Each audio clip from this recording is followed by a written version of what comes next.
Hi, I'm Erik Kramer-Webb with the California Climbing School, and I'd like to share 5 tips for better slab climbing technique.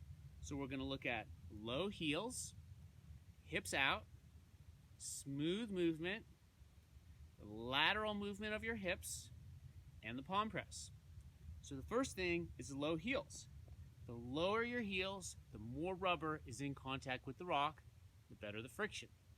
So stretch out the Achilles, and if you lean forward, then you're on the tips of your toes, and then the feet start to slip. So that brings us to the second thing, which is hips out. That helps you keep the heels low.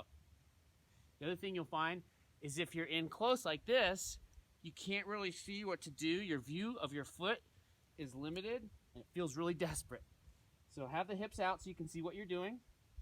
And when you move, be smooth. Because when you're on a challenging slab climb, if you're jerky or you wobble, it tends to make the feet slip more. So you can hold a little tension in your core, in your glutes, as you're doing a particularly delicate move. Okay? Next thing I'd like to talk about is the lateral movement of your hips.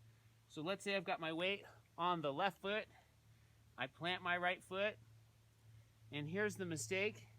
People don't shift their weight over enough, and that lower foot's heavy and they struggle to bring it up.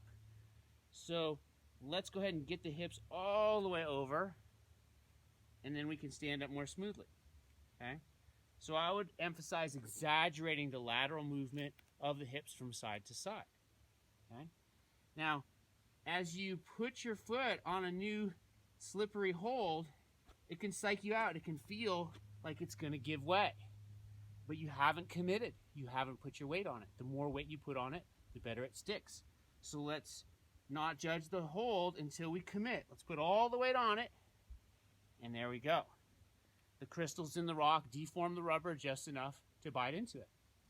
Now, the last thing I want to talk about is the palm press.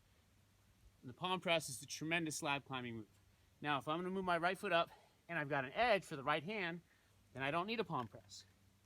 But if I'm going to move my left foot up and I don't have an edge for the left hand, then I might want a palm press with my right palm. And then I can switch. Put the left palm down and palm press with the left palm, etc.